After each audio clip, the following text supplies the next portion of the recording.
Hello there, Terra from 17 once again. This is Birth by Sleep, critical Terra walkthrough, and we're making our third path here through Radiant Garden. This level will then be cut off for another boss because we have another encounter coming up, and the encounter coming up is arguably more difficult than the one we just did. The one we just did you can get hit pretty hard by a couple of multi-hitting techniques that you have to know how to deal with. This next encounter is tough because it's a fight that you have to kind of learn. And for the most, don't get me wrong, you can call it easy if you want to. I could understand you thinking it's easy because you know how to fight it. But it's a fight that can go wrong very quickly, and it's a fight that's quite lengthy because of the nature of the difficulty and everything. And it's against, I think he's called Bragg. He's one of the nobodies from Kingdom Hearts 2. He's the one with the gun. And this, I believe, is his human form before he became a nobody. And he's a very cowardly fight. He runs away from you, he shoots you with the guns. The guns do a lot of damage, but you can parry them back to him if you block them correctly. And if you're aggressive, you can chase him down, and you can kind of exploit how he behaves and beat up on him. But it's one of those fights that's quite long because of his life, and at any point, if you make that one mistake, it can be a reset because of the damage parameters. And I think the fight you're going to watch is going to be quite a clean one, and then there's a mistake at the end of it. If not, that's a later fight. But I just remember having trouble with this character, and then I had a really good fight against him, and then I got hit by something which I really disagreed with. But aside from that, I can't really remember too much about him. But we've got to get to him first. So move back through the garden, move back to the areas that you recognise. There may be some fights that turn up. You can engage in them if you want to help boost your character's strength, to help on improving those magics and what have you. You can also go and save should you choose to want to do that. You can go to the Moogle shops, you can go to the Winnie the Pooh land probably. Not that I ever do that because what a waste of time that is. Entirely up to you. I'm going to use this moment to talk about arm wrestling. The most manliest of sports that's not a sport, apparently. Don't you think it's interesting what we call sports and what we call games? It seems to be this mark of pride.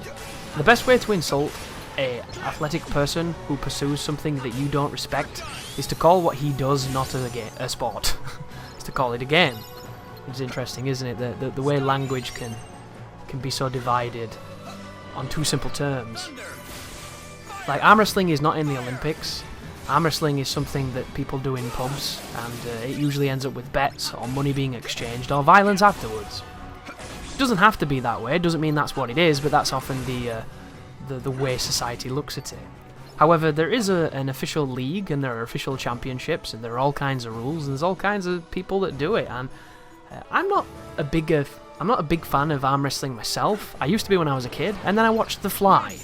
And anybody who watches The Fly when you're young enough, you'll probably never arm wrestle again, because it teaches you that there is a repercussion of having perhaps not the strongest bones, or not having the strongest forearm from, arm wrestling correctly. And that's not even mentioning when you do it when you're a kid. You're probably doing it in the most dangerous situation you physically can, because you don't know any of the rules, you don't know the best way to do it, you don't know the safest way to do it. You're just two kids slapping arms together on your bellies or on a table trying to force your arm the way it's not meant to go because you're not playing it right. But I love watching it for some reason. It's this weird thing of... There's an allure to arm wrestling, and I don't know if it's because I used to do it so much when I was a kid, when I was just being dangerous and stupid like we all were. Same with wrestling, isn't it? The same kind of allure you had when you were younger with wrestling. Wrestling was like magic. You knew it was fake, but you still loved it. And a lot of people get really defensive when you say that wrestling's fake. When I say that, I just mean the choreography of it. Of course, falling on things is as real as anything else. It sucks. But these people, that's what they do. And didn't everybody want to be a wrestler? I think you go through that phase, don't you, where you and your friends start choreographing moves and trying to make them look as real as possible without hurting each other, and then you get those silly ideas to hit yourself over the head with stuff that's not appropriate, and you nearly get concussed. And that doesn't even involve if you liked Mick Foley back in the Attitude Era, so you decided to take a few tumbles on pins and realise why that's never something you want to aspire to do in life. But it's the same with arm wrestling. It's that same kind of thing of just being like, I don't know why I like it, but I do. And when you watch these people do it, and you watch them train, and you watch all these rules, and you watch all of it, it's just as dedicated as any other activity of this ilk. But it gets none of the respect. And don't get me wrong, I watched a world championship in Tiddlywinks. Yes, that exists. I watched a world championship in Subutio. That exists. There's one side of me that's like, this is fucking hilarious. These ponytailed, vest-wearing, grandma's basement-dwelling sad bastards are doing this thing that they adore, that nobody else gives a shit about. But then there's another part of me that's like, imagine if that's what you love. Imagine if that's your gift, or that's your thing. That's what you wake up in the morning thinking about and you go to bed thinking about. There's nothing wrong with it intrinsically, and when you really get right down to it, they're all the same. It's an activity, and a competitive activity, that requires thought, varying levels of physicality, but we have this really privileged and douchey terminologies for things. It's like, dude, that's not a sport. Like being a sport somehow validates it, and it's really strange. And these arm wrestlers that I watch are all, well, not all of them, that's a bit of a misnomer, isn't it? Like, the majority of the ones that I watch, they all seem like nice guys.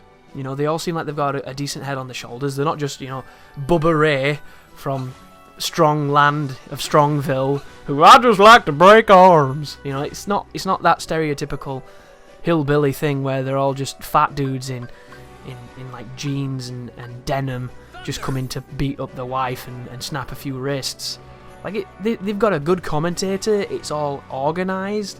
There's spectators there, there's cameras there, they've got the lighting and things. There's some professionalism to it. They're trying to build the status of the sport once again.